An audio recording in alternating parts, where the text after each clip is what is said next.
Mais en même temps qu'on a dit cela, on s'est dit qu'il faut revoir la définition des types de participation, parce que dans le passé, on avait les mêmes critères pour déterminer le régime RFI et pour déterminer ce qui était des types de participation pour bénéficier du taux zéro d'imposition.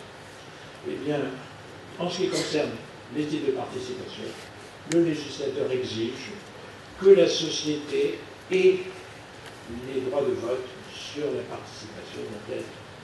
Ça, c'est quand même assez important de voir cette déconnexion entre les deux régimes d'imposition.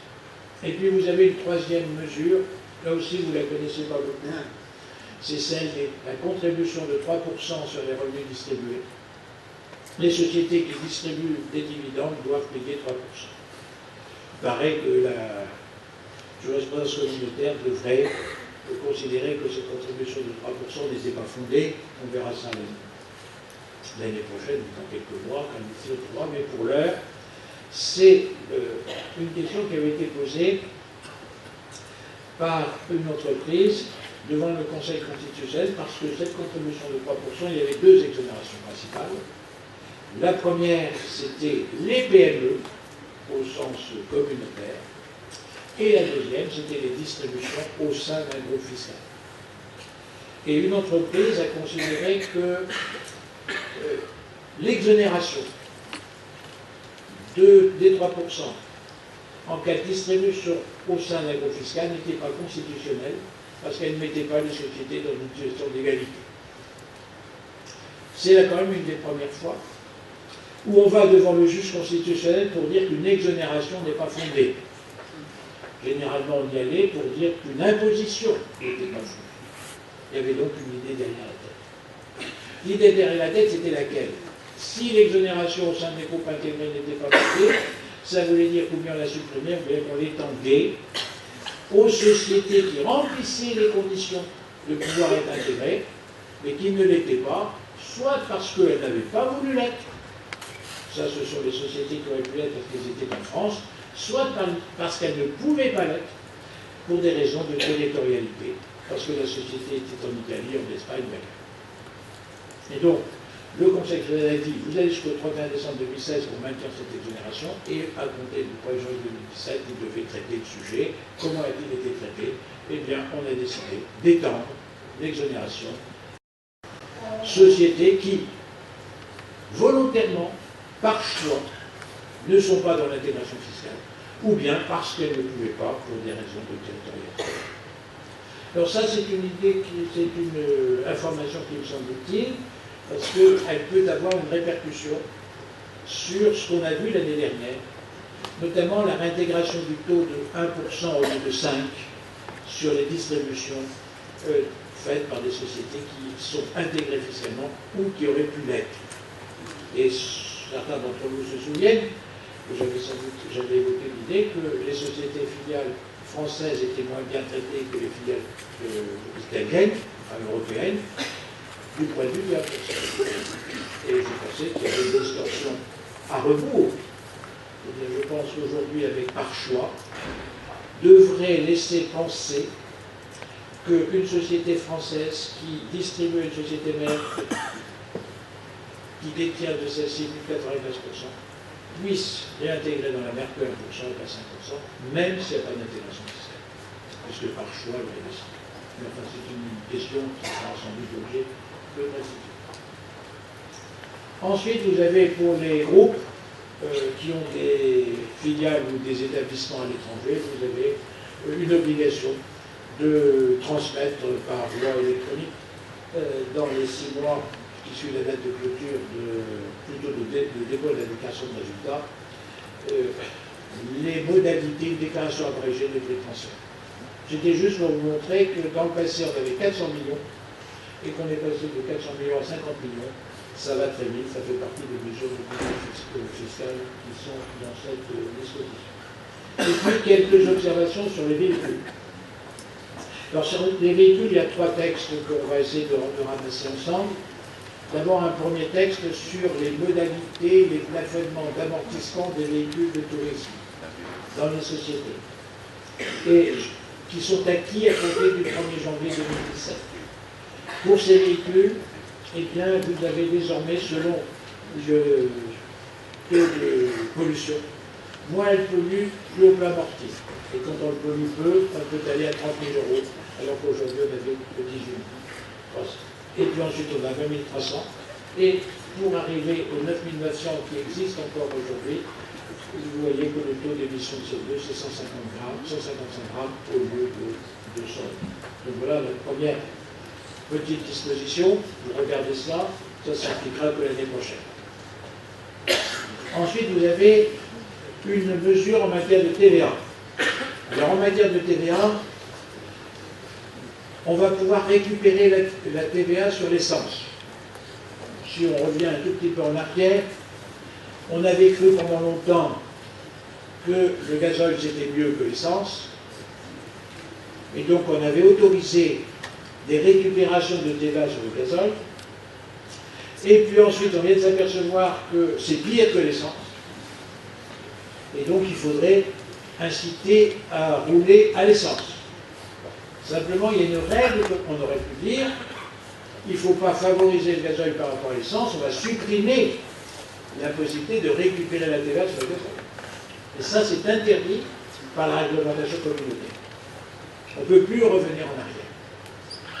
Donc on est obligé d'adapter le régime de récupération sur l'essence sur celui sur le gazole. Alors quand vous regardez un petit peu le tableau, vous êtes surpris, je ne vais pas le commenter en détail, simplement vous observez qu'il faut distinguer les véhicules qui ouvrent droit à déduction de ceux qui n'ouvrent pas droit. Déjà, et que la première et la dernière année, on n'a pas les mêmes taux. Vous observez qu'on a 0% pour les autres véhicules en 2017 et 10% pour les véhicules qui n'ouvrent pas droit, et qu'en 2022, on aura 100% et 80%. Les experts comptables devront donc regarder facture d'essence par facture d'essence, qui a mis l'essence dans quel véhicule pour savoir quel est le taux. Je pense que vous allez faire forfaitaire. Et puis vous avez une modification de la taxe sur les véhicules des sociétés qui s'applique à compter de 2018, qui est dans la loi de financement de la sécurité sociale et non pas dans la loi de finances, et qui précise qu'aujourd'hui la taxe sur les véhicules des sociétés sera une taxe annuelle et non une taxe qui s'achète au bout de 7 ans. Donc on va voir en 1er janvier 2018, taxe annuelle, on va voir donc une taxe sur les véhicules des sociétés du dernier trimestre particulier, et qui viendra s'ajouter et qui sera payé en 2018. Donc voilà ce point. Alors vous observerez que cette taxe sera appliquée dans des conditions particulières, selon que la société sera dans un régime de TVA réel, selon qu'elle sera simplifiée, ou selon qu'elle n'est pas à la TVA. Donc il y a des modalités de paiement de cette taxe. La déduction complémentaire de 40% sur les biens amortissables en dégressif et précisé quant à sa date de fin. Vous savez que c'était le 15 avril 2017, mais on n'avait pas de modalité particulière. On dit qu'il faut que la compte ait été versée au moins à compter de 10% et que d'autre part la livraison soit faite dans les 2 ans de la commande, et du versement de la compte. Ce qui prouve que cette petite déduction complémentaire, qui n'est pas un amortissement de rappel, qui est une déduction extra-comptable, qui ne joue pas sur la plus-value de cession, eh bien, on risque de la traîner pendant de nombreuses années. On peut imaginer qu'un bien soit livré au 14 avril 2019 et qu'il soit amorti sur 7 ans. On est en 2026 pour l'antiquité avant 10 ans.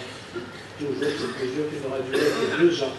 Peut avoir des répercussions très longues, mais c'est bien. Alors, deuxième texte, c'est pour les camions qui font 3,5 tonnes qui peuvent bénéficier de cette déduction, alors qu'auparavant c'était plus de 3,5 tonnes. Pareil, il y en a qui sont juste à 3,5 tonnes. Et puis vous avez un texte concernant le taux réduit de 19% sur l'IS quand une société à l'IS cède des bureaux ou bien des immeubles commerciaux à une société qui va les transformer en logement.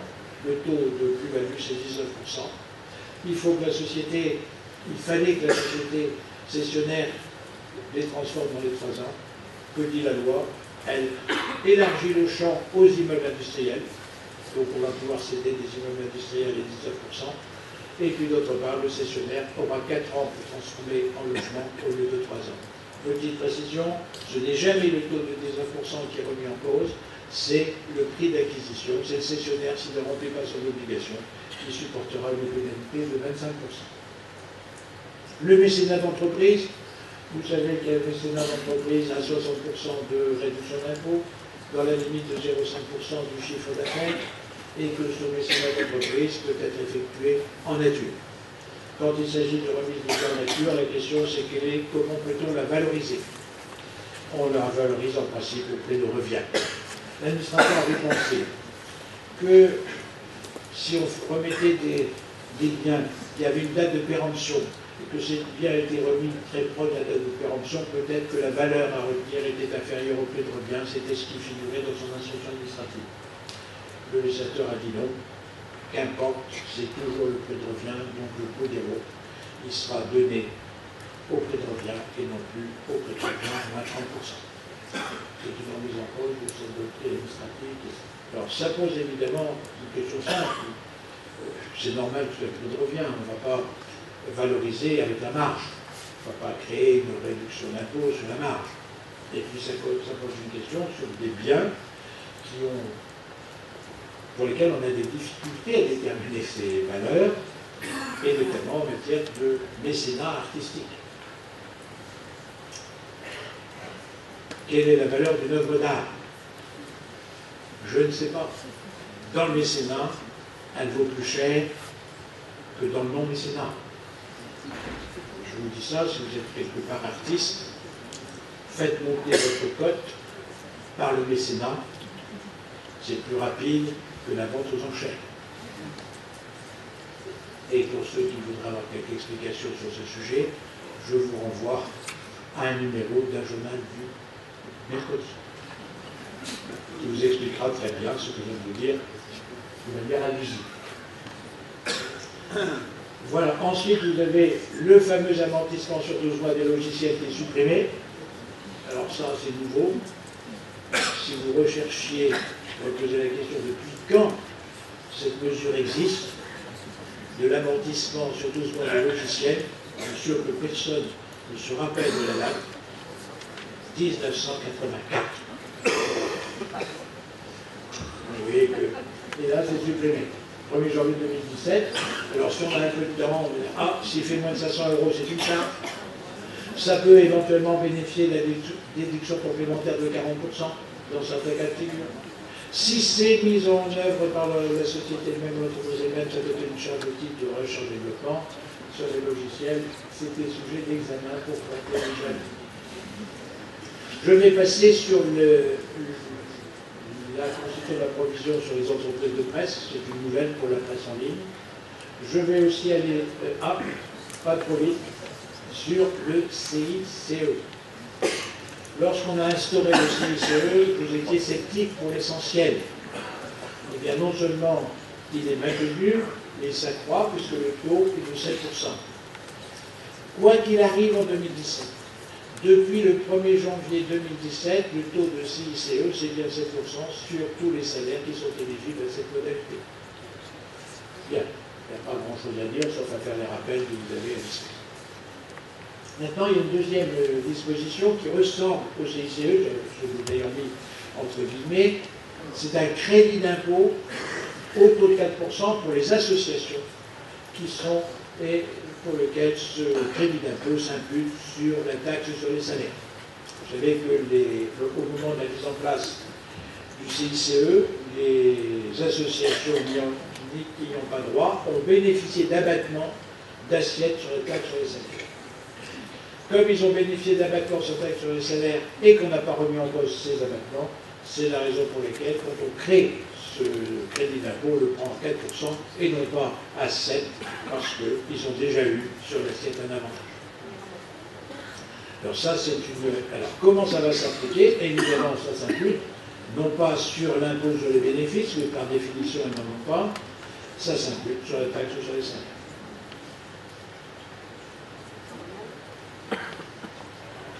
Vous avez toujours un certain nombre de crédits d'impôt sur les entreprises qui sont des crédits d'impôt un peu spécifiques, le crédit d'impôt métier d'art, pour celles et ceux qui en ont, c'est reconduit jusqu'en 2019 et c'est étendu aux entreprises qui œuvrent dans le domaine de la restauration du patrimoine. Peut-être là, il y a des innovations. Puis vous avez le crédit d'impôt jeux vidéo qui est modifié dans ses taux et dans ses plafonds pour être amélioré. Puis le crédit d'impôt, le cinéma, j'oubliais, le crédit d'impôt cinéma, qui doit exister quelque part. En fait, des crédits d'impôt assez spécifiques qui démontrent que chez nous, on aime le jeu et le spectacle. Et qu'on incite au jeu et qu'on n'a pas encore trouvé beaucoup de crédits d'impôt pour fabriquer des machines-outils. Alors, comment on arrivait à la TVA, ou alors il y a un changement, voilà, je savais bien que c'était là. C'est un petit dérapage dans les déroulés, le cinéma international, le spectacle vivant, toujours. Alors là, c'est un peu particulier, c'est une réduction d'une délai d'obtention d'agrément 36 mois de 42. Et puis, ainsi, le crédit d'impôt Corse, alors ça, c'est très important. 30% au lieu de 20% en faveur des investissements exploités en Corse et réalisés avant le 1er décembre 2020. Pour vos confrères de Corse, c'est une mesure évidemment essentielle et qui va les occuper beaucoup, puisque c'est la TPE. Ça nous permet de rappeler que la TPE elle a un chiffre d'affaires de 2 millions d'euros. Et dans les DOM, il faut aller voir sur place. Par contre, le régime des entreprises qui s'implantent dans les œuvres de restructuration de la défense, ça c'est une mesure qui est importante, puisque normalement il fait s'implanter dans un délai de 3 ans, désormais c'est 6 ans. Ce qui fait qu'on était en 2015, plus ça fait 2021, on a donc la possibilité d'aller s'implanter dans des zones de restructuration de défense. Encore faut-il qu'il y en ait, mais il y en a un peu partout. Voilà ce que l'on peut dire, la reconduction de la jeune entreprise innovante jusqu'au 31 décembre 2019, avec tous les avantages qui sont attachés, les exonérations et les abattements sur les bénéfices, plus les abattements et exonérations des impôts locaux. Je passe sur cette déclaration de TVA parce que j'y reviendrai tout à l'heure. J'y passe parce qu'elle a été considérée comme n'étant pas constitutionnelle par le juge constitutionnel pour partie d'elle-même. Mais comme c'était pour 2018, il y a le temps de rattraper ce caractère anticontrôle, mais j'y reviendrai parce que c'est une mesure de contrôle fiscal. La fiscalité locale, la CVAE dans les groupes, l'exonération des entreprises de presse et les entreprises de spectacle qui aussi bénéficient de mesures d'adaptation, notamment pour les salles de moins de 1500 places. L'exonération des disquaires indépendants, quand vous regardez les conditions pour être exonéré disquaire indépendant, vous observez que c'est assez compliqué de trouver un disquaire indépendant susceptible de bénéficier de cette exonération.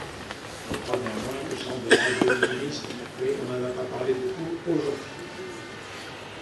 Et j'en arrive, je vais bien, à la question du contrôle fiscal, qui est un gros morceau, qui est un morceau important, parce que bon nombre de dispositions sont prises et que certaines d'entre elles nous concernent directement.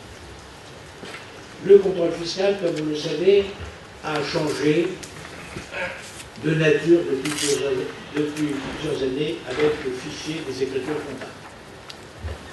Il faut bien voir que cette modalité n'est rien d'autre qu'un contrôle sur place effectué de manière définitive. Auparavant, l'administration venait sur place, regardait la comptabilité sur place, ouvrait les bouquins, et le vérificateur travaillait dans l'entreprise.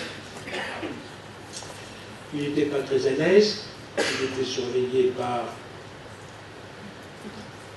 l'entrepreneur, son secrétaire, et le soir il y avait l'édition. Qu'a-t-il fait? Et il regardait, on pulsait, et au fond, on portait sur lui une appréciation assez négative, jusqu'à la réception de la note. Et puis, on a changé de nature et ça a été le FEC. Alors le FEC, c'est autre chose, le vérificateur vient sur place et il vient chercher le FEC, c'est-à-dire le fichier des écritures comptables. Il vient chercher la comptabilité qu'il a regardée chez lui. C'est ça l'innovation. Et quand il regarde la comptabilité chez lui, eh bien, il est entouré de l'affection bienveillante de ses collègues, qui ne lui disent pas qu'il ne connaît pas la comptabilité, qui lui disent si tu ne connais pas la comptabilité, on va te l'apprendre. Et lui, il est très bien dans son bureau. La seule difficulté, c'est qu'il doit revenir dans l'entreprise parce que la vérification telle qu'elle existe aujourd'hui, c'est une vérification sur place, avec l'obligation des fonctionnaires de venir sur place pour faire leur travail. La remise du fait, c'est la préparation de la vérification sur place. Et donc ils reviennent. Et quand ils reviennent, ils ont déjà engrangé par l'étude du fait des questions principales, des redressements, des rectifications presque validés, et ils viennent passer 4 jours en se demandant ce qu'ils vont faire, et là, ils compulsent du papier pendant une enquête, ils ont déjà tout dans la process. C'est un peu ça la réalité. De plus, une enquête de l'inspection des finances avait montré que les vérificateurs pensaient qu'en allant au moment où ils faisaient le travail du bureau, ils avaient déjà 60% des redressements dans leur possession. Et ce, dès avant le travail du fait. Imaginez. Donc, que fait-on? Eh bien, on essaie de tirer les conséquences de cette situation en se disant, au fond, est-ce qu'on ne pourrait pas faire des contrôles qui n'impliquent pas la présence? Eh bien, on vient de créer un examen de comptabilité à distance. Et comment les choses vont se procéder? D'une part, c'est du processus de contrôle qui relève des mêmes droits et des mêmes garanties que le contrôle sur place. Le contribuable a les mêmes. Simplement, le vérificateur ne va plus venir dans l'entreprise. Il va envoyer un avis d'examen de comptabilité. Et dans cet examen de comptabilité, il va demander à l'entreprise qu'on lui envoie dans les 15 jours le FEC. L'entreprise pourrait éventuellement ne pas vouloir le faire. Dans ce cas, on annule l'examen de comptabilité et donc, ça se transformera en vérification de comptabilité sur place. Il faut juste savoir.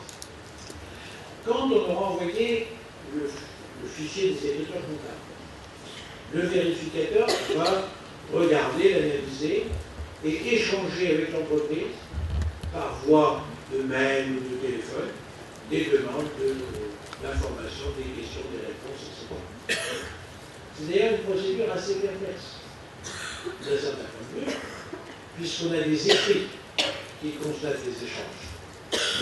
Question-réponse. Quand on est dans une vérification sur place, on a une question, on répond verbalement, on verra, et on est quelquefois encore un peu ambigu dans notre réponse. Là, on aura des mails. Au mieux le téléphone que le mail, si c'est possible. Bien. Et puis, le vérificateur vous enverra ses conclusions dans un délai de 6 mois. Vous aurez bien entendu la possibilité de recourir à son inspecteur principal, à l'interlocuteur départemental, à la commission départementale. Toutes les garanties qui sont accordées en cas de contrôle fiscal sont accordées en cas d'examen de comptabilité. Mais il n'y a plus de présence sur place normalement. C'est fait pour qui? En principe, je crois à vos clients. On appelle cela le contrôle d'entreprise à faibles enjeux. À faibles enjeux, c'est je vais rectifier des irrégularités, des erreurs qui apparaissent rapidement. Et normalement, si on voit bien les choses, ça devrait se traduire par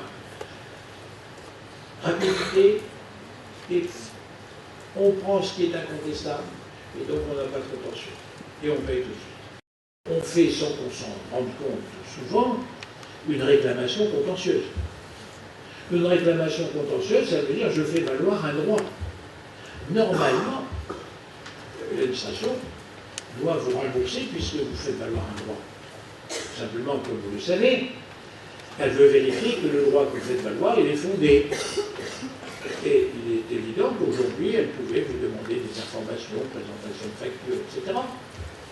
mais elle n'avait pas une procédure particulière qui lui permette de venir dans l'entreprise pour vérifier que la demande de crédit de TVA est bien fondée par des pièces justificatives, c'est-à-dire qu'elle pourra regarder toutes les factures sur lesquelles la TVA a été récupérée. Par des investissements éventuels, ça veut dire qu'elle va aller dans l'entreprise pour regarder si les investissements existent et pour voir déjà si l'entreprise existe. Celles qui vont faire l'objet de ce contrôle sur place, les premières, c'est bien entendu celles qui sont les plus nouvelles, pour ne pas rembourser à une société ou une entreprise qui pourrait ultérieurement ne pas remplir ses obligations fiscales. Donc ça ne veut pas dire, j'attire votre attention sur ce point, ça ne veut pas dire qu'à chaque demande de remboursement de crédit TVA, vous aurez un contrôle sur place. Pas du tout. Les règles habituelles fonctionnent. Simplement, dans certains cas particuliers, elle aura la possibilité de le faire. Et juste pour vérifier que les reçus fiscaux qu'elle attribue correspondent bien à des encaissements de sommes, eh bien, c'était une procédure excessive, et là, on a créé une procédure spécifique qui permet à l'administration d'aller vérifier que les reçus fiscaux que l'association a délivrés correspondent bien à des versements. D'ailleurs, je ne suis pas passé sur tout ça, je vous le dis, vous voyez, à la fin. En plus, un peu. C'est pour vous. Hein. J'ai su. Contrôle des remboursements de crédit et donc ensuite les reçus fiscaux. Voilà. Voilà un petit peu ce que l'on peut dire de nouvelles vérifications sur place. Ensuite, il est une information qui est celle de la conservation des documents et notamment sur l'obligation pour ces organismes de conserver les justificatifs pendant 6 ans sur les Donc ça, c'est les deux dispositions de contrôle sur place.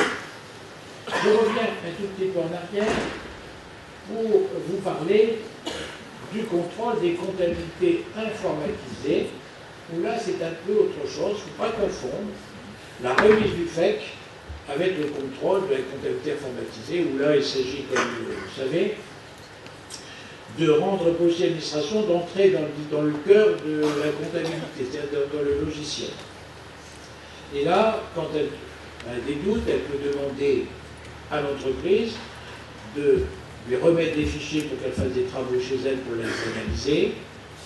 Soit elle demande à l'entreprise de faire sur son propre matériel les analyses, soit l'entreprise autorise le vérificateur à faire sur le matériel de l'entreprise les analyses. C'est un choix, tout ça, c'est assez ancien, c'est bien 20 ans que ça dure. C'est fait par les brigades de contrôle de vérification informatisée à l'origine, maintenant beaucoup sont plus compétents. Et simplement, l'administration, semble-t-il, a observé que l'entreprise mettait un peu de temps pour réagir, pour décider de donner les documents, pour décider de faire. Et donc, il y a une mesure particulière qui dit aujourd'hui, eh bien, il faut remettre les documents dans un délai de 15 jours. Et si ces documents ne sont pas remis dans un délai de 15 jours, eh bien, il y aura des conséquences, notamment des pénalités, 5 000 € ou 10% de pénalité sur les rectifications qui seraient opérées, et d'autre part, un allongement du délai de présence sur place. Vous savez, c'est les délais de 6 mois, ou de 3 mois, ou de 6 mois, lorsqu'il s'agit des petites entreprises. 3 mois quand c'est le délai normal, et 6 mois quand l'entreprise a fait apparaître des irrégularités dans la comptabilité. Donc là, on a une possibilité supplémentaire pour l'administration de se faire remettre les documents dans un délai beaucoup plus proche. Donc voilà ce que j'avais passé.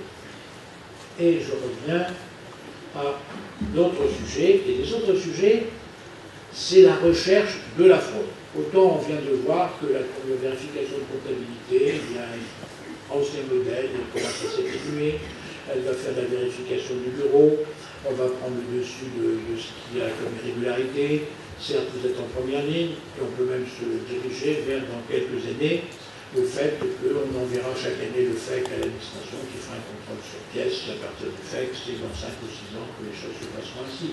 C'est à peu près sûr. Donc, facilité de contrôle. Mais la vraie fraude, Elle n'est pas dans la comptabilité.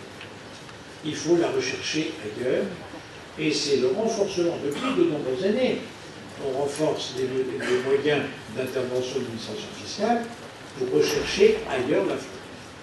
Alors j'ai passé tout à l'heure un petit transparent qui s'appelait la déclaration des achats, l'information sur les achats, et je vous ai dit, le Conseil constitutionnel a considéré que cela n'était pas conforme à la Constitution.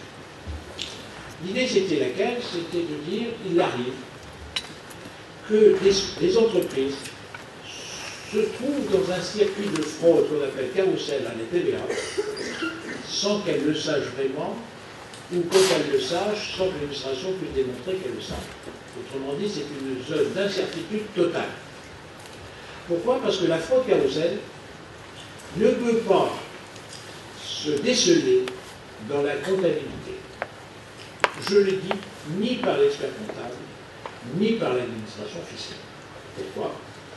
Parce que vous avez une entreprise qui a acheté des biens, elle a une facture, elle a de la TVA, elle a le bien qui a été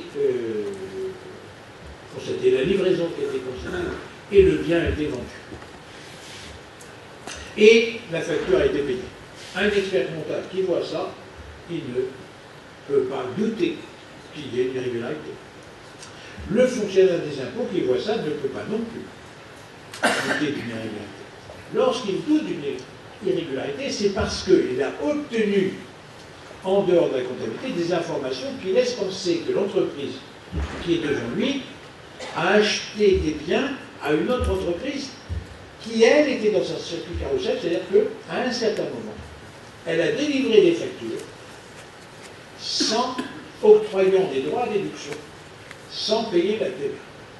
Et notamment cette facture qu'elle a délivrée, c'était sans doute une facture qui transformait un prix qui était hors taxe en prix PTC, ce qui, grâce à cette manipulation de prix, permettait à la chaîne d'acquéreurs successifs de diminuer leur prix de vente et d'avoir un avantage concurrentiel sur le marché. C'est ça le mécanisme principal. Et donc, quand l'administration vient avec l'information, vous avez acheté l'entreprise A qui elle-même avait acheté l'entreprise B, mais l'entreprise B, c'est une entreprise qui fraude. Et donc, vous ne pouvez pas récupérer la TVA que vous avez récupérée. Je vous la reprends. Ça fait 200 000 €. Et comme je crains que vous ne me payiez pas les 200 000 €, procédure de flagrance, je vous bloque votre compte bancaire de 200 000 €.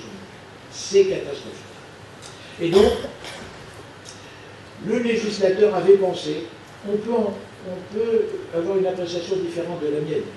Sur ce point, il avait pensé que si on disait aux entreprises d'informer l'administration sur leurs achats dans les 24 heures de l'achat, eh bien ça voulait dire qu'ils ignoraient qu'ils étaient dans un circuit, ou du moins qu'ils informaient l'administration. Et que donc, en cas de contrôle fiscal ultérieur, le fait d'avoir informé l'administration des achats faisait qu'on ne pouvait pas reprendre la TVA. D'une certaine façon, c'était une sécurité. Et puis, il se trouve que l'administration avait dit aussi qu'il y aurait des cas où on serait obligé de donner cette information. Et dans ce cas, il y aurait une pénalité de 1% si on ne le faisait pas. Et c'est ça que le Conseil constitutionnel a censuré en disant que ce procédé qui conduisait à une sanction disproportionnée par rapport éventuellement à la fraude constatée, parce que si je n'ai pas fraudé, je ne vois pas pourquoi j'aurai 1% sur des pénalités. Et voilà pourquoi cet procédé en matière de TVA est aujourd'hui pas applicable, du moins dans sa totalité. Qu'est-ce qu'il y a d'autre en matière de lutte contre la fraude et le service?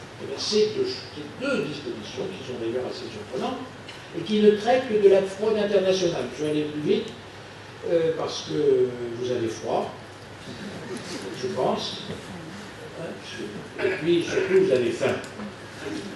Et donc je vais aller plus vite, mais il y a quand même deux procédures qui ne traitent que de la fraude internationale, qui est la suivante. Fraude internationale qui part de la fausse domiciliation. Je me suis déclaré résident belge alors que je suis à Marseille. Mon voisin peut le savoir. Je peux l'interroger. Procédure d'audition. C'est quand même assez rare de voir que l'administration fiscale peut auditionner. Alors l'audition, je vous rassure, elle est limitée aux fraudes internationales.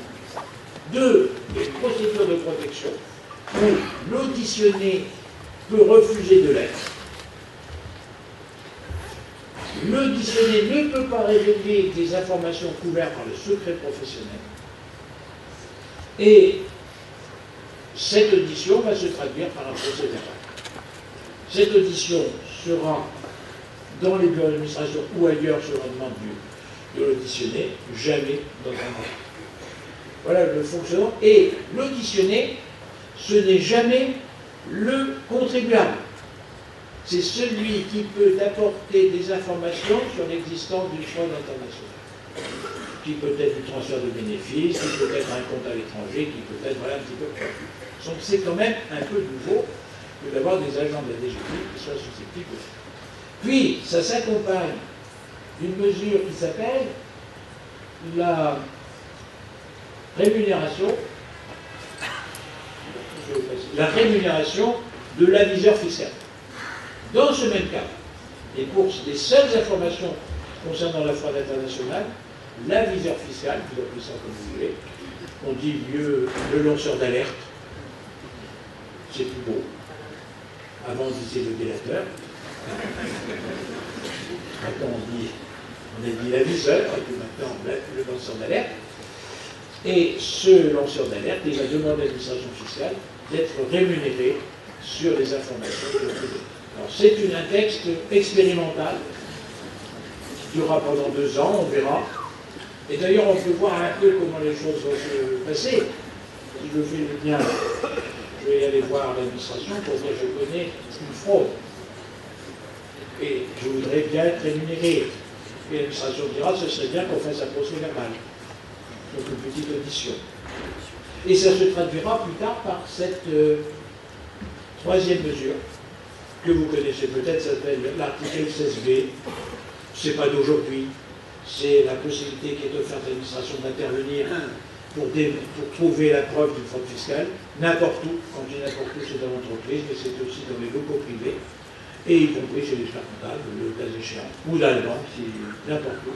Mais pour pouvoir exercer ce droit de visite, il faut que le juge ait donné l'autorisation aux agents qui vont l'exercer. Vous avez 3 mesures qui permettent au juge de donner plus facilement l'autorisation aux agents. Ce n'était pas utile de l'expliciter dans le détail.